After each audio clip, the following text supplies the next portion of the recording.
hated it. He said he wanted this stuff. 100 years ago, a new theory about human nature was put forward by Sigmund Freud. He had discovered, he said, primitive sexual and aggressive forces hidden deep inside the minds of all human beings. Forces which, if not controlled, led individuals and societies to chaos and destruction. This series is about how those in power have used Freud's theories to try and control the dangerous crowd in an age of mass democracy. At the heart of the story is not just Sigmund Freud, but other members of the Freud family.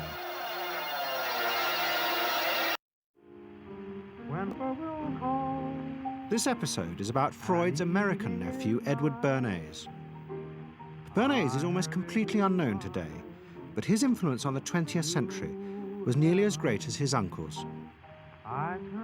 Because Bernays was the first person to take Freud's ideas about human beings and use them to manipulate the masses.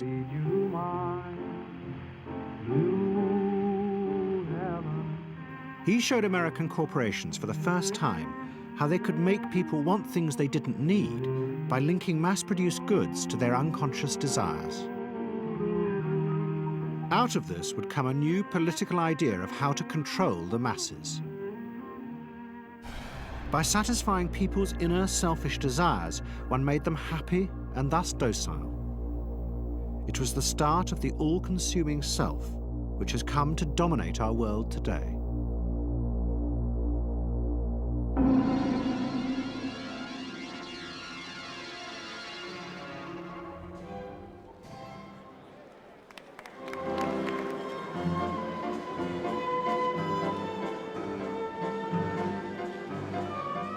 Freud's ideas about how the human mind works have now become an accepted part of society, as have psychoanalysts. Every year, the Psychotherapist's Ball is held in a grand palace in Vienna. This is the psychotherapy ball. Psychotherapists come, some advanced patients come, or former patients come, and many other people, friends, but also people from the Viennese society who like to go to a nice, elegant, comfortable ball. But it was not always so.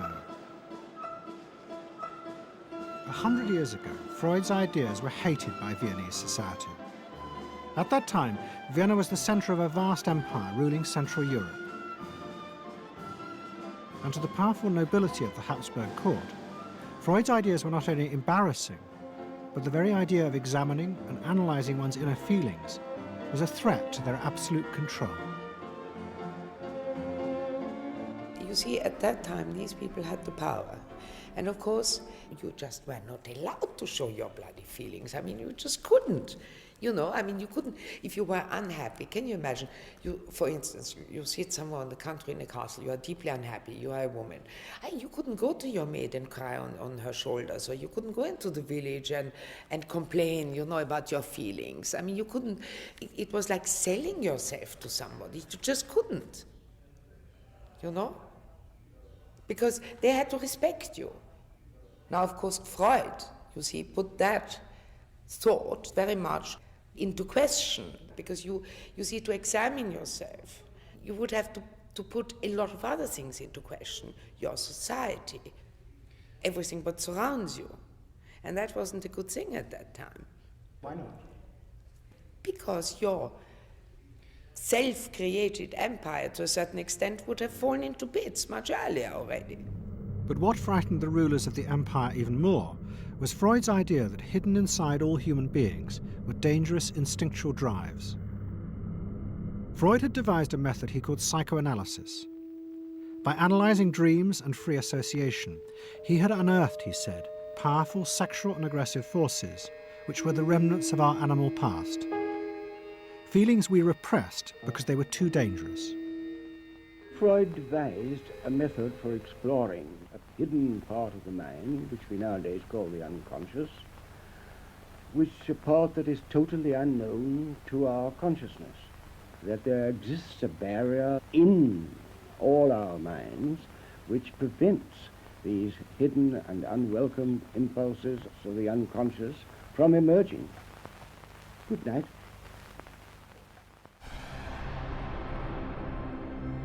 In 1914, the Austro-Hungarian Empire led Europe into war. As the horror mounted, Freud saw it as terrible evidence of the truth of his findings.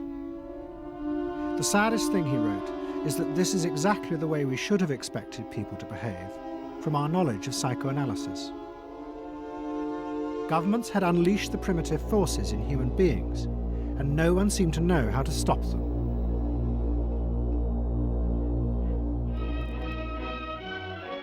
At that time, Freud's young nephew, Edward Bernays, was working as a press agent in America. His main client was the world-famous opera singer Caruso, who was touring the United States.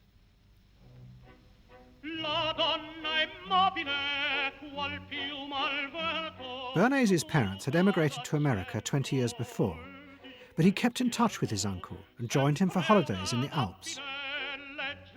But Bernays was now about to return to Europe for a very different reason. On the night that Caruso opened in Toledo, Ohio, America announced it was entering the war against Germany and Austria. As a part of the war effort, the US government set up a Committee on Public Information, and Bernays was employed to promote America's war aims in the press. The president, Woodrow Wilson, had announced that the United States would fight not to restore the old empires, but to bring democracy to all of Europe. And Bernays proved extremely skillful in promoting this idea, both at home and abroad. And at the end of the war, he was asked to accompany the president to the Paris Peace Conference. Then, to my surprise, they asked me to go over with Woodrow Wilson to the peace conference. And at the age of 26, I was in Paris for the entire time of the peace conference that was held in the suburb of Paris, and we worked to make the world safe for democracy. That was a big slogan. Wilson's reception in Paris astounded Bernays and the other American propagandists. Their propaganda had portrayed Wilson as a liberator of the people, a man who would create a new world in which the individual would be free. They had made him a hero of the masses. And as he watched the crowd surge around Wilson, Bernays began to wonder whether it would be possible to do the same type of mass persuasion, but in peacetime. When I came back to the United States, I decided that if you could use propaganda for war, you could certainly use it for peace. And propaganda got to be a bad word because of the Germans using it. So what I did was to try to find some other words. So we found the word Council on Public Relations. Bernays returned to New York and set up as a public relations counsel in a small office off Broadway. It was the first time the term had ever been used. Since the end of the 19th century, America had become a mass industrial society, with millions clustered together in the cities. Bernays was determined to find a way to manage and alter the way these new crowds thought and felt. To do this, he turned to the writings of his uncle Sigmund. While in Paris, Bernays had sent his uncle a gift of some Havana cigars. In return, Freud had sent him a copy of his general introduction to psychoanalysis. Bernays read it, and the picture of hidden irrational forces inside human beings fascinated him.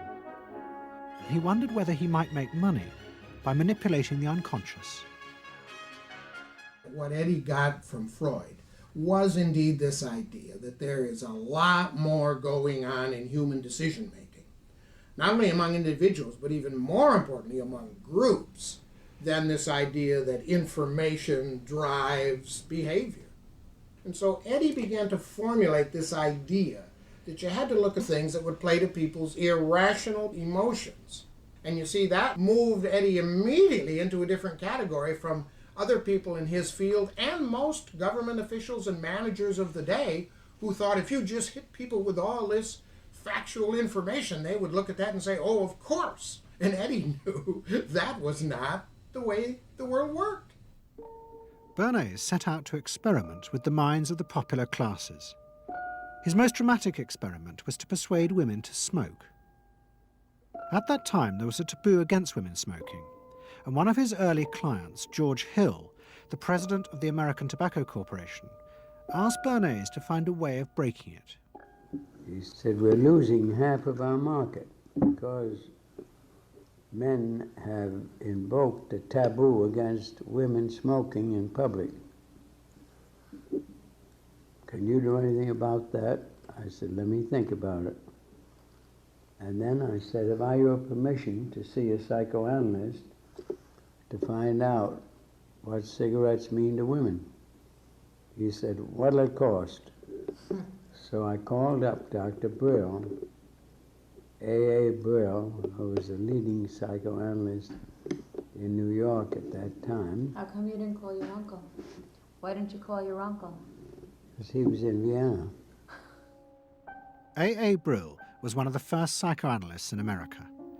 And for a large fee, he told Bernays that cigarettes were a symbol of the penis and of male sexual power. He told Bernays that if he could find a way to connect cigarettes with the idea of challenging male power, then women would smoke, because then they would have their own penises. Every year, New York held an Easter Day parade to which thousands came, and Bernays decided to stage an event there.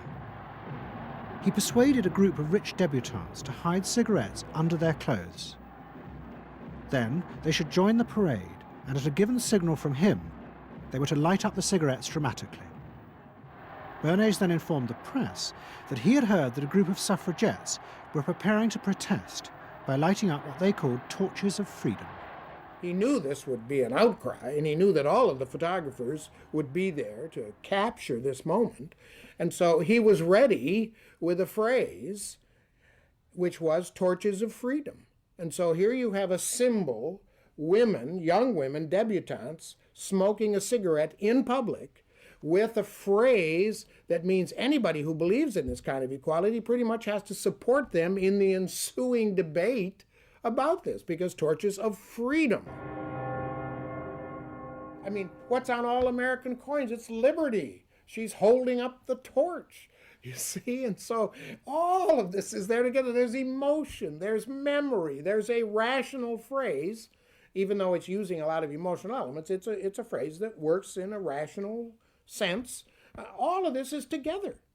And so the next day, this was not just in all of the New York papers, it was across the United States and around the world. And from that point forward, the sale of cigarettes to women began to rise. He had made them socially acceptable with a single symbolic act. What Bernays had created was the idea that if a woman smoked, it made her more powerful and independent, an idea that still persists today. Embrace me, my sweet embrace. It made him realize that it was possible to persuade people to behave irrationally if you link products to their emotional desires and feelings.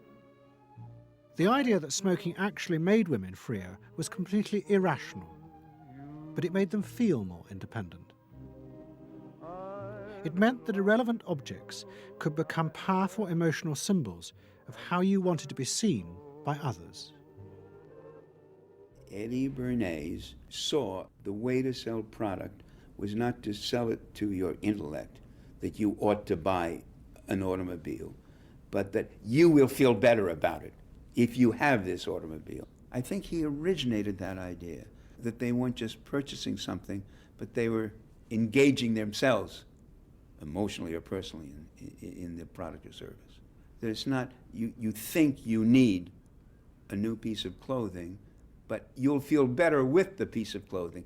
That was his contribution in a very real sense. We see it all over the place today, but I think he originated the idea of the emotional connect to a product or service. What Bernays was doing fascinated America's corporations. They had come out of the war rich and powerful, but they had a growing worry. The system of mass production had flourished during the war, and now millions of goods were pouring off production lines. What they were frightened of was the danger of overproduction, that there would come a point when people had enough goods and would simply stop buying. Up until that point, the majority of products were still sold to the masses on the basis of need. While the rich had long been used to luxury goods, for the millions of working-class Americans, most products were still advertised as necessities. Goods like shoes, stockings, even cars were promoted in functional terms for their durability. The aim of the advertisements was simply to show people the product's practical virtues, nothing more.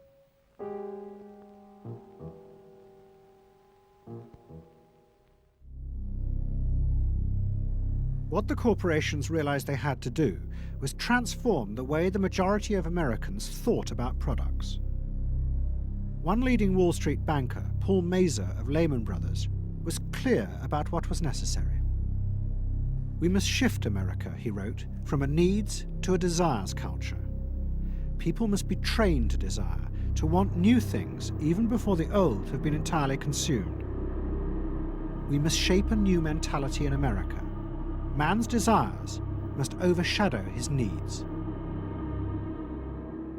Prior to that time, there was no American consumer. There was the American worker, and there was the American owner, and they manufactured and they saved and they ate what they had to, and the people shopped for what they needed. And while the very rich may have bought things they didn't need, most people did not. And Mazur envisioned a break with that, where you would have things that you didn't actually need, but you wanted, as opposed to needed.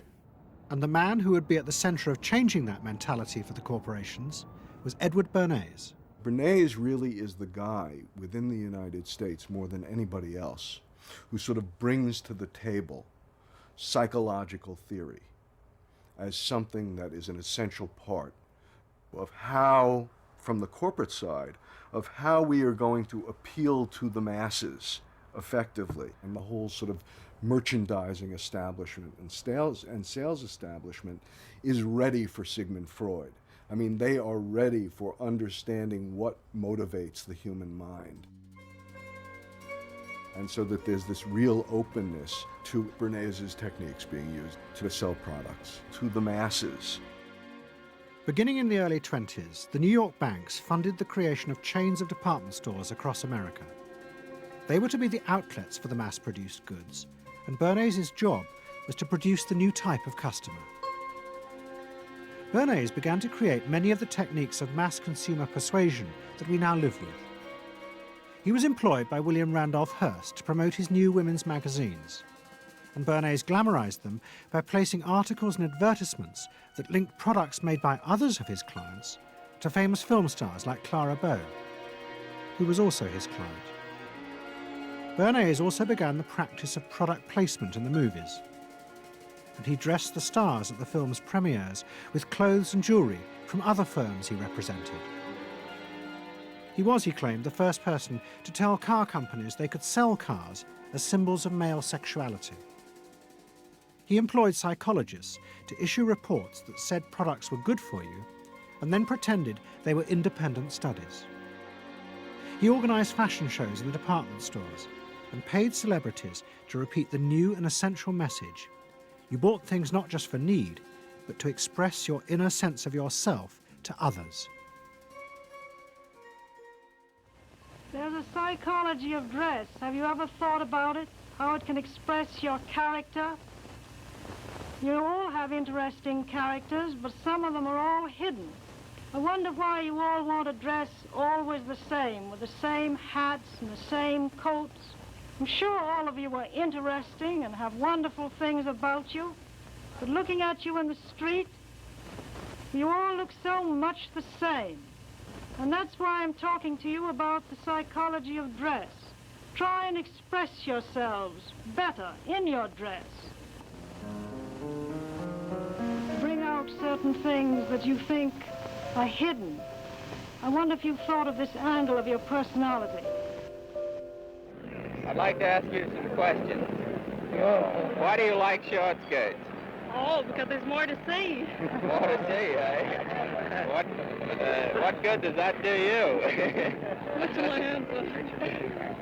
It makes you more attractive. It does? In 1927, an American journalist wrote, "A change has come over our democracy. It is called consumptionism. The American citizen's first importance to his country is now no longer that of citizen, but that of consumer." The growing wave of consumerism helped in turn to create a stock market boom. And yet again, Edward Bernays became involved, promoting the novel idea that ordinary people should buy shares, borrowing money from banks he also represented. And yet again, millions followed his advice. He was uniquely knowledgeable about how people in large numbers are going to react to products and ideas and so on. But in political terms, if he were to go out, so I can't imagine that he could get 3 people to stand and listen. Wasn't particularly articulate, was a kind of funny looking, and didn't have any sense of reaching out for people one-on-one. None at all. He didn't think about people in groups of one, thought about people in groups of thousands. So I would have nothing to do with it. Hello? Bernays soon became famous as the man who understood the mind of the crowd. And in 1924, the president contacted him. President Coolidge was a quiet, taciturn man and had become a national joke. The press portrayed him as a dull, humorless figure. Bernays' solution was to do exactly the same as he had done with products. He persuaded 34 famous film stars to visit the White House. And for the first time, politics became involved with public relations. And I lined up these 34 people, and I'd say, "What's your name?" He'd say, "Al Jolson." I'd say, "Mr. President, Al Jolson." Next day, every newspaper in the United States had a front page story. President Coolidge entertains actors at White House. And the Times had a headline which said, "President nearly laughed." And everybody was happy. But while Bernays became rich and powerful in America, in Vienna his uncle was facing disaster. Like much of Europe, Vienna was suffering an economic crisis and massive inflation, which wiped out all of Freud's savings. Facing bankruptcy, he wrote to his nephew for help. Bernays responded by arranging for Freud's works to be published for the first time in America, and began to send his uncle precious dollars, which Freud kept secretly in a foreign bank account. He was Freud's agent, if you will, to get his books published. Well, of course, once the books were being published, Eddie couldn't help himself but promote these books, see that everybody read them, make them controversial, emphasize the fact that, do you know what Freud says about sex and what he says cigarettes are a symbol of, and so on and so forth? How do you suppose all those stories got out?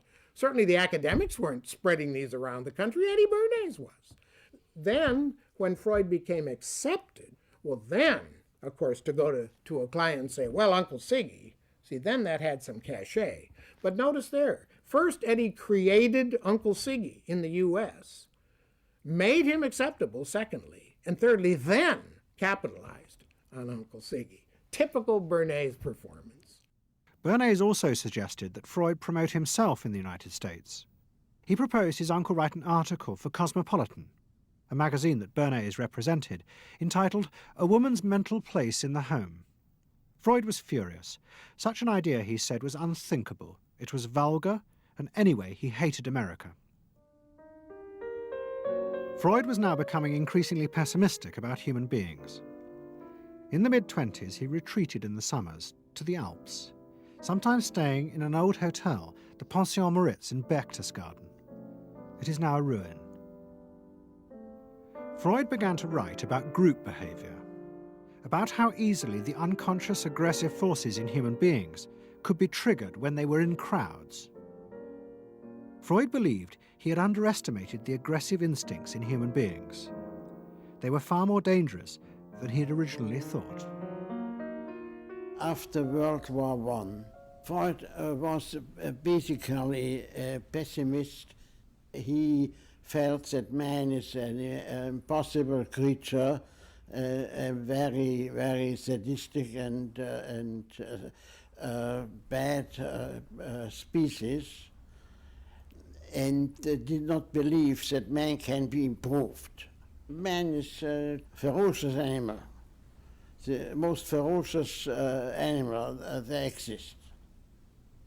They enjoy torturing and killing, and he didn't like man. The publication of Freud's works in America had an extraordinary effect on journalists and intellectuals in the 1920s. What fascinated and frightened them was the picture Freud painted of submerged, dangerous forces lurking just under the surface of modern society. Forces that could erupt easily to produce the frenzied mob which had the power to destroy even governments. It was this they believed had happened in Russia. To many, this meant that one of the guiding principles of mass democracy was wrong, the belief that human beings could be trusted to make decisions on a rational basis.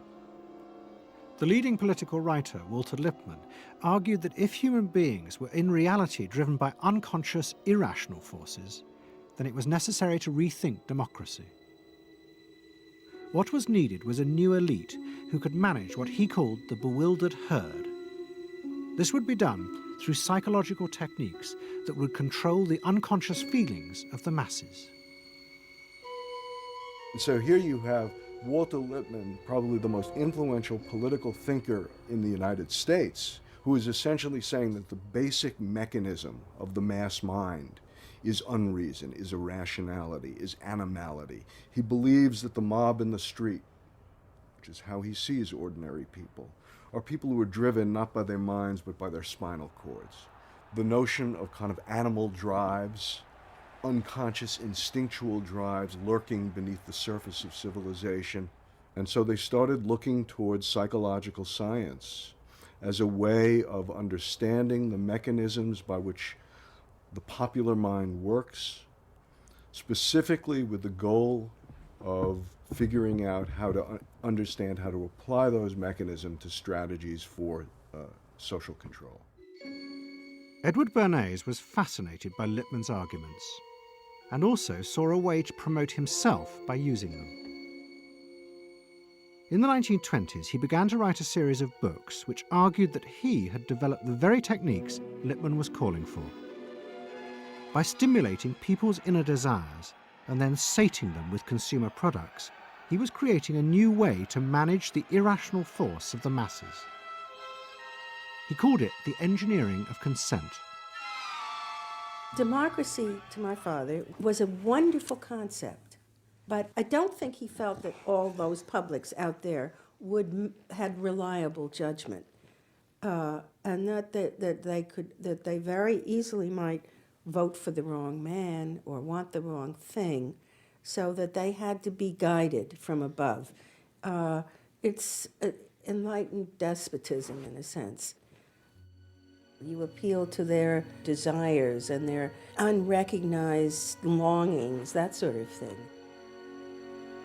That you can tap into their deepest desires or their deepest fears and use that to your own purposes.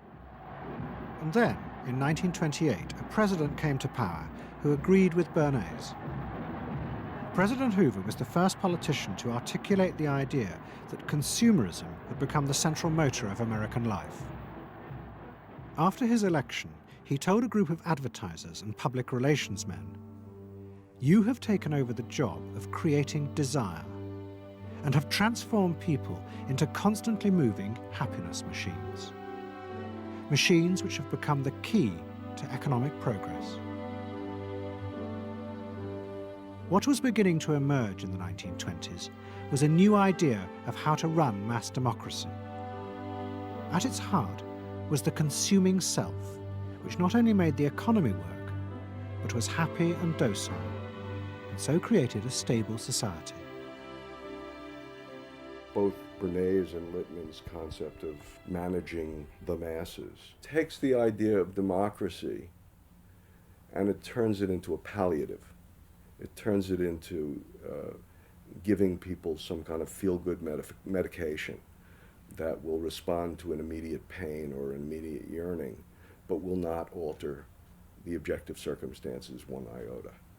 I mean, democracy really, the idea of democracy at its heart was about changing the relations of power that had governed the world for so long. And Bernays' concept of democracy was one of maintaining the relations of power, even if it meant that one needed to sort of stimulate the psychological lives of the public. And in fact, in his mind, that was what was necessary. That if you can keep stimulating the irrational self, then leadership can basically go on doing what it wants to do. Bernays now became one of the central figures in a business elite that dominated American society and politics in the 1920s. He also became extremely rich and lived in a suite of rooms in one of New York's most expensive hotels, where he gave frequent parties. Oh my goodness. He had a home in the corner suite of the Sherry Netherland Hotel. And here's this wonderful suite with all these windows looking out on Central Park and across at the plaza and on the square. And he would use this place to hold a soiree. The mayor would come. All the media leaders would come, the political leaders, the business leaders, the people in the arts. I mean, it was a who's who. People wanted to know Eddie Bernays because, you know, he himself became a sort of a famous man, a sort of a magician who could make these things happen. He knows everybody. He knows the mayor and he knows the senator, and he calls politicians on the telephone as if he did get literally a high or a bang out of doing what he did. And that's fine, but it can be a little hard on the people around you, especially when you make other people feel stupid. People who worked for him were stupid, and children were stupid, and if people did things in a way that he wouldn't have done them, they were stupid. It was a word that he used over and over and over, dope and stupid. And the masses? They were stupid.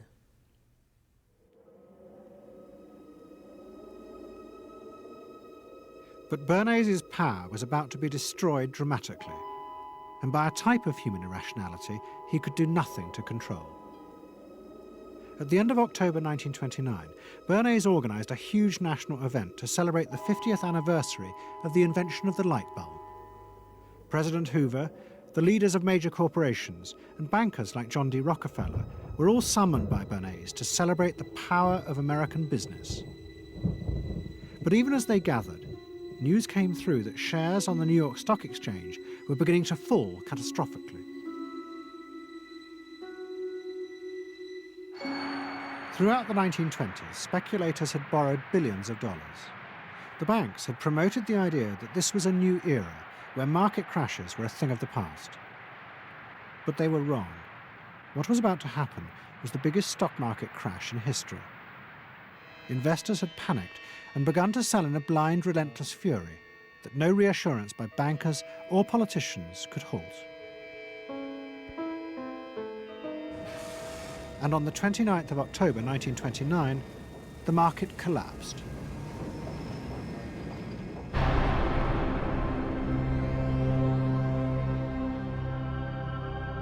The effect of the crash on the American economy was disastrous. Faced with recession and unemployment, millions of American workers stopped buying goods they didn't need. The consumer boom that Bernays had done so much to engineer disappeared, and he and the profession of public relations fell from favour. Bernays' brief moment of power seemed to be over.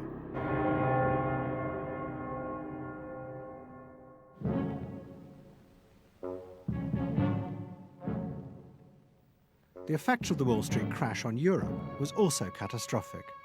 It intensified the growing economic and political crisis in the new democracies. In both Germany and Austria, there were violent street battles between the armed wings of different political parties. Against this backdrop, Freud, who was suffering from cancer of the jaw, retreated yet again to the Alps. He wrote a book called Civilization and Its Discontents. It was a powerful attack on the idea that civilization was an expression of human progress. Instead, Freud argued, civilization had actually been constructed to control the dangerous animal forces inside human beings. What was implicit in Freud's argument was that the ideal of individual freedom, which was at the heart of democracy, was impossible. Human beings could never be allowed to truly express themselves because it was too dangerous. They must always be controlled and would thus always be discontent.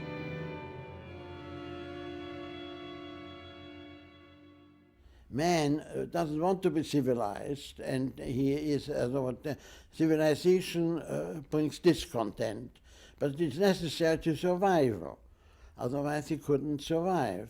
So he must be discontent, because this would be the only way to keep him within limits. But what did Freud think about the idea of the equality of man? He didn't believe in it. We had 32 parties, and Hitler said, before those parties don't vanish, there is no Germany. That's true. You can't have 32 parties, and so they felt this one person will put an end to this comedy. Freud was not alone in his pessimism. Politicians like Adolf Hitler emerged from a growing despair in the 1920s about democracy. The Nazis were convinced that democracy was dangerous because it unleashed a selfish individualism, but didn't have the means to control it. Hitler's party, the National Socialists, stood in elections, promising in their propaganda that they would abandon democracy because of the chaos and unemployment it led to. Die Parteien versprachen den Himmel auf Erden.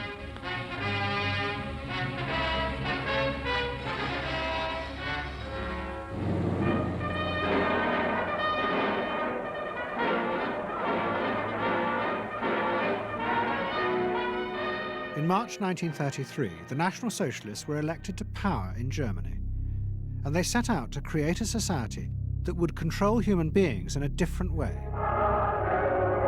One of their first acts was to take control of business. The planning of production would in future be done by the state. The free market was too unstable, as the crash in America had proved.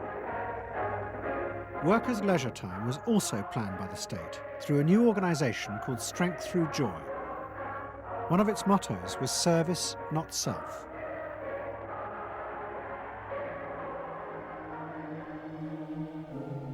But the Nazis did not see this as a return to an old form of autocratic control. It was a new alternative to democracy, in which the feelings and the desires of the masses would still be central, but they would be channeled in such a way as to bind the nation together. The chief exponent of this was Joseph Goebbels, the Minister of Propaganda. Es mag gut sein, Macht zu besitzen, die auf Gewehren ruht. Besser aber und beglückender ist es, das Herz eines Volkes zu gewinnen und es auch zu behalten. Goebbels organized huge rallies whose function, he said, was to forge the mind of the nation into a unity of thinking, feeling, and desire. One of his inspirations, he told an American journalist, was the writings of Freud's nephew, Edward Bernays. In his work on crowd psychology, Freud had described how the frightening irrationality inside human beings could emerge in such groups. The deep, what he called libidinal forces of desire, are given up to the leader, while the aggressive instincts are unleashed on those outside the group. Freud wrote this as a warning, but the Nazis were deliberately encouraging these forces because they believed they could master and control them. Well, Freud was saying that masses are bound by libidinal forces. They love each other and delegate their ideas and their feelings to the chap on top. What are libidinal forces? Beg your pardon? What are libidinal forces? Well, forces of love. Not hate. No, hate is delegated to the others outside.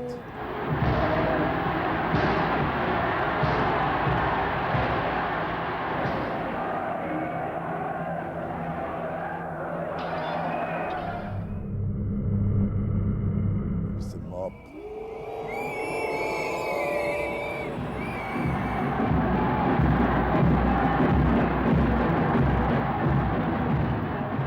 I could see from afar, looking up Wilhelmstraße towards Unter den Linden, how those 100,000 of people, when they passed Hitler, they just became completely delirious.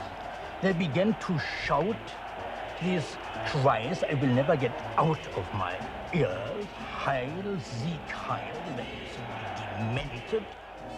And here I got confirmation how those irrational forces, uncontrollable forces in Germany, in the Germans, had erupted, had broken out, were running riot, were departing, marching on.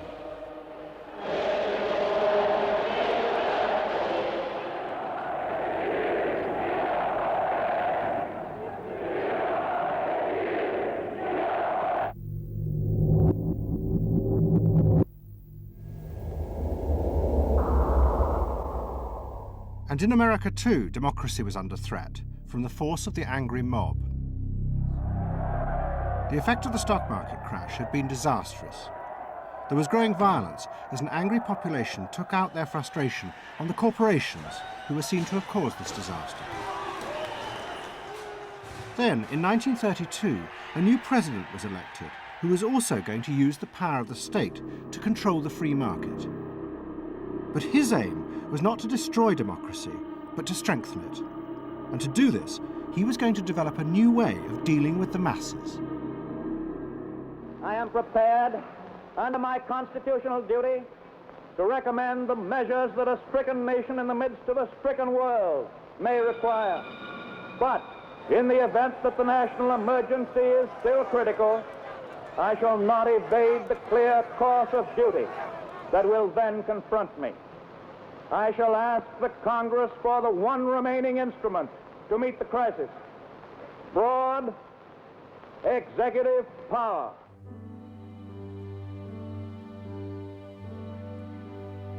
It was the start of what would become known as the New Deal. Roosevelt assembled a group of young technocrats and planners in Washington. He told them that their job was to plan and run giant new industrial projects for the good of the nation. Roosevelt was convinced that the stock market crash had shown that laissez-faire capitalism could no longer run modern industrial economies. It had become the job of government. Big business was horrified, but the New Deal attracted the admiration of the Nazis, especially Joseph Goebbels. Wir betrachten die wirtschaftliche Entwicklung in Amerika mit dem allergrößten positiven Interesse. Und wir sind dort der festen Überzeugung, dass Präsident Roosevelt und seine Berater auf dem richtigen Wege sind. Es handelt sich in der Tat um das größte wirtschaftliche und soziale Problem aller Zeiten. Die vielen Millionen Arbeitslosen, die ihre Plätze an den Maschinen und in den Kontoren verloren haben, wieder an ihre alten Arbeitsstellen zurückzuführen. Das kann nicht allein der privaten Initiative überlassen werden. Ausschlaggebend ist, dass die öffentliche Hand mit positiven Maßnahmen eingreift. But although Roosevelt, like the Nazis, was trying to organize society in a different way, unlike the Nazis, he believed that human beings were rational and could be trusted to take an active part in government. Roosevelt believed it was possible to explain his policies to ordinary Americans and take into account their opinions. To do this, he was helped by the new ideas of an American social scientist called George Gallup. favorite reading of New Deal Washington, the survey of U.S. public opinion. From offices at Princeton, New Jersey, a famed statistician, Dr. George Gallup, tells Washington from week to week what the nation is thinking. And in New York, Fortune magazine's analyst, Elmo Roper, compiles for publication a continuous record of the nation's approval or disapproval of how the country is being run. Gallup and Roper rejected Bernays' view that human beings were at the mercy of unconscious forces and so needed to be controlled. Their system of opinion polling was based on the idea that people could be trusted to know what they wanted. They argued that one could measure and predict the opinions and behaviour of the public if one asked strictly factual questions and avoided manipulating their emotions. Well, how about this one? Do you think Franklin D. Roosevelt's New Deal has been bad for the nation in general? No, that question's loaded. It automatically suggests an answer. Well, how about this? Is your present feeling toward President Roosevelt one of general approval or general disapproval? That's better. Prior to scientific polling, the view of many people was that you couldn't trust public opinion. It was irrational, that it was ill-informed, chaotic, unruly, and so forth. And so that opinion should be dismissed. But with scientific polling, I think it established very clearly that people are rational, that they do make good decisions, and this offers democracy a chance to be truly informed by the public, giving everybody a voice in the way the country is run. I know my father wouldn't necessarily say the voice of the public is the voice of God, but he did feel very much that the voice of the people is a rational voice and should be heard. What Roosevelt was doing was forging a new connection between the masses and politicians. No longer were they irrational consumers who were managed by sating their desires. Instead, they were sensible citizens who could take part in the governing of the country. In 1936, Roosevelt stood for re-election. He promised further control over big business. To the corporations, it was the beginning of a dictatorship.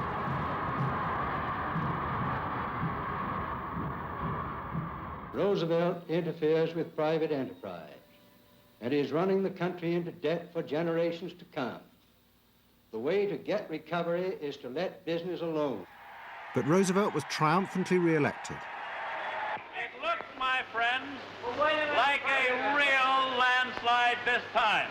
So please let me thank you again and tell you that I hope to see you all very soon and bid you an affectionate good night. Faced with this, business now decided to fight back, to regain power in America.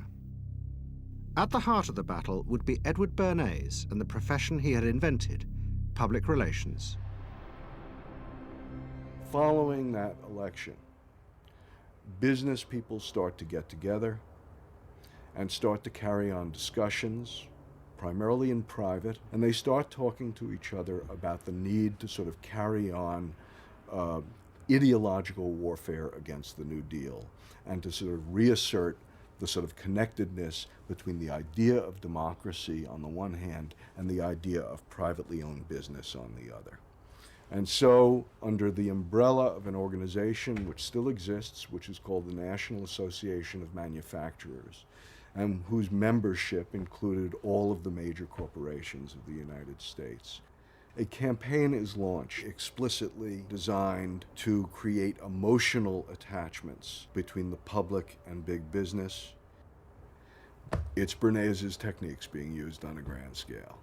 I mean, totally.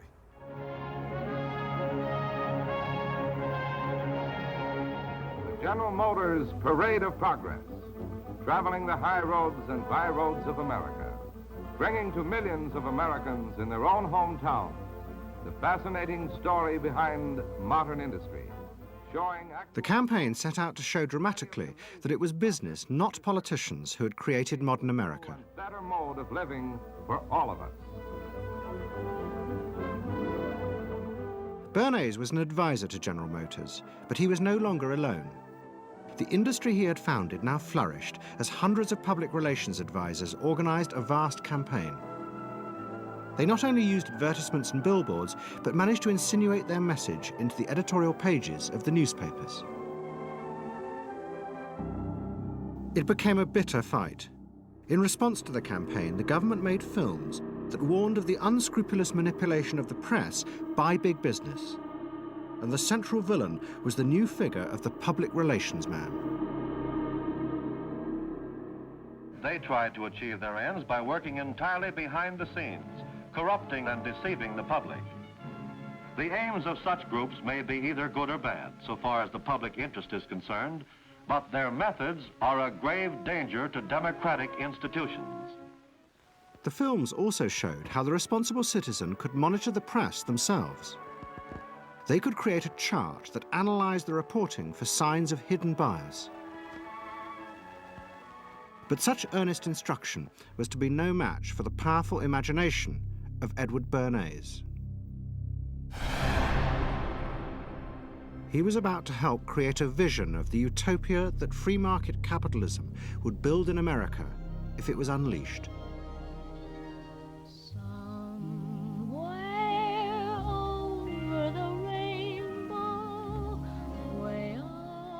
In 1939, New York hosted the World's Fair. Edward Bernays was a central advisor. He insisted that the theme be the link between democracy and American business.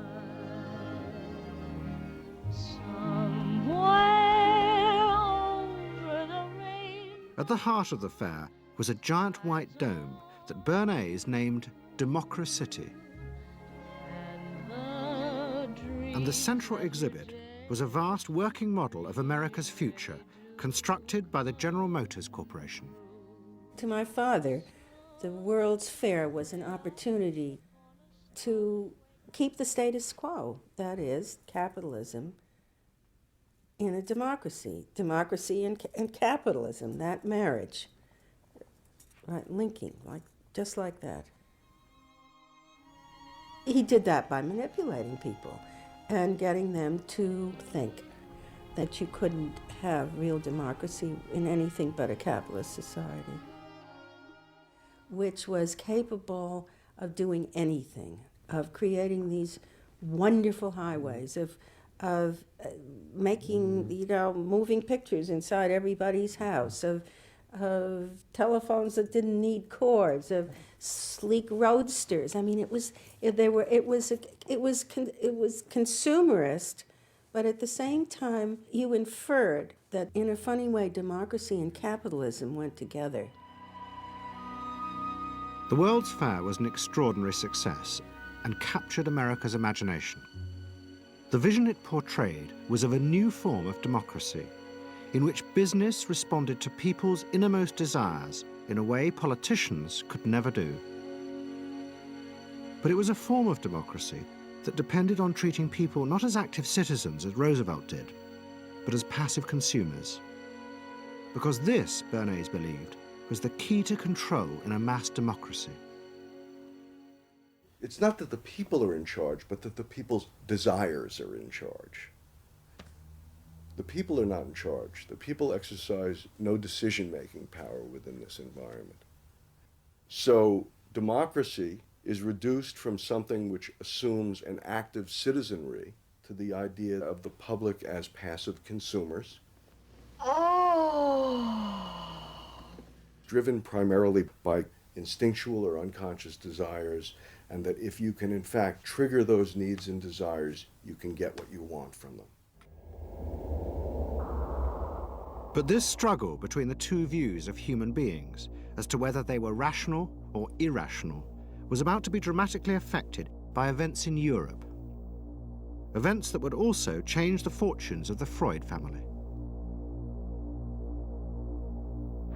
In March 1938, the Nazis annexed Austria. It was called the Anschluss. Hitler arrived in Vienna to an extraordinary outpouring of mass adulation. But even as he drove through the city, behind the scenes, the Nazis were systematically whipping up and unleashing the hatred of the crowd against the enemies of the new Greater Germany. The Anschluss was a kind of explosion of terrible hatred against the enemies, so-called enemies, or whatever they considered enemies, against the Jews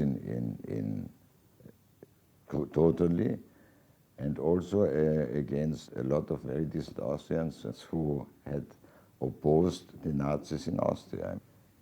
They said it's legitimate now, you can do what you want, so they did it. Stealing, robbing and killing, I can't say it otherwise. And human depravity, of course, is always very near to normal behavior. It can change very quickly.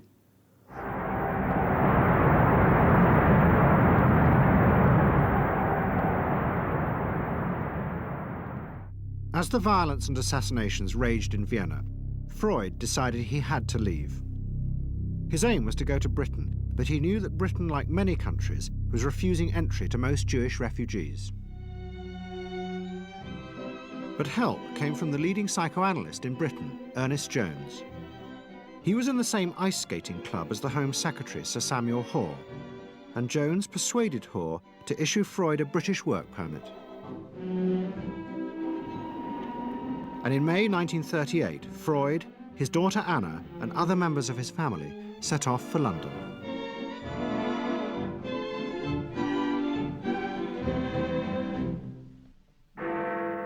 Freud arrived in London as Britain was preparing for war, and he settled with his daughter Anna in a house in Hampstead. But Freud's cancer was now far advanced, and in September 1939, just 3 weeks after the outbreak of war, he died.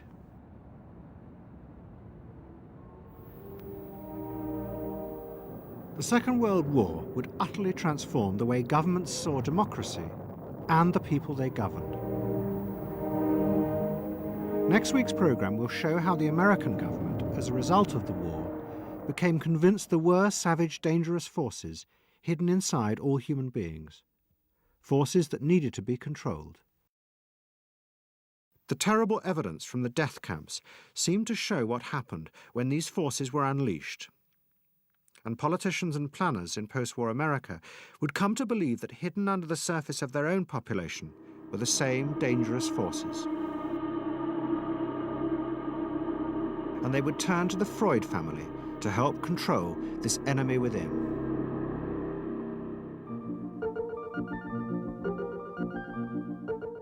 And ever adaptable, Edward Bernays would work not just for the American government, but the CIA. And Sigmund Freud's daughter, Anna, would also become powerful in the United States because she believed that people could be taught to control the irrational forces within them. Out of this would come vast government programs to manage the inner psychological life of the masses.